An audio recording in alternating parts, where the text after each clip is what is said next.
नमस्कार मित्रांनो, तुम्हा सर्वांचं स्वागत आहे माझ्या MS राज या यूट्यूब चॅनलमध्ये. आणि हा माझा पहिलाच प्रॉपर मी ब्लॉग बनवतोय. मित्रांनो, मी नेहमी गावोगाव फिरत असतो. मला फिरण्याचा फार छंद आहे आणि मी फीड करत असतो. मी आयुर्वेदाचा प्रचार आणि प्रसार करण्याचं काम करतो आणि प्रचार आणि प्रसार करण्याच्या माध्यमातून मला असं वाटतं की प्रत्येकाचं आरोग्य हे चांगलं राहिलं पाहिजे. आयुर्वेद हा घराघरामध्ये पोहोचला पाहिजे.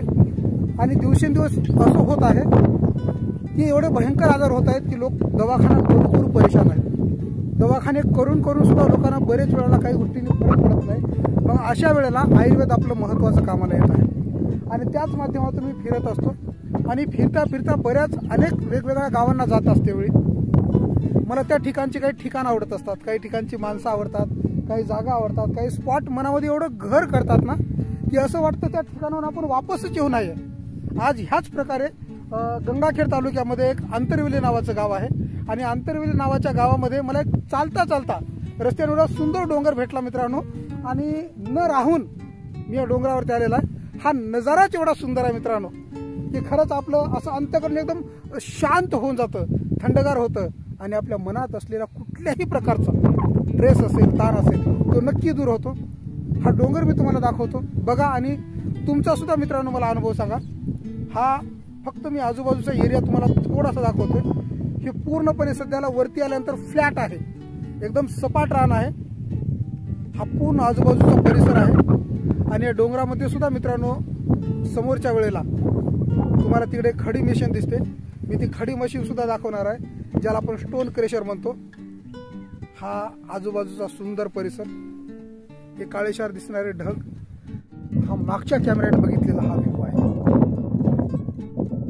दिसतंय काय खरंच निसर्ग असतो. आणि मी जे तुम्हाला म्हणत होतो ही खडी मशीन, ही इथे तिथे खडी मशीन आहे.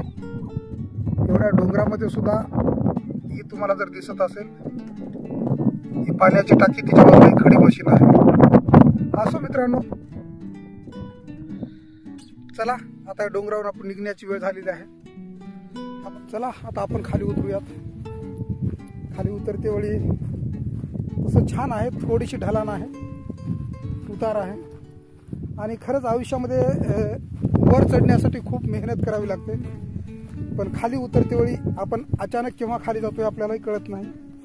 यावरून थोडक्यात असं समजून घ्यायचं मित्रांनो की वर चढण्यासाठी खूप मेहनत करावी लागते. यशाच्या शिखरावर जाते वेळी सुद्धा खूप मेहनत करावी लागते आणि तिथं टिकण्यासाठी आपल्याकडे संयम पाहिजे.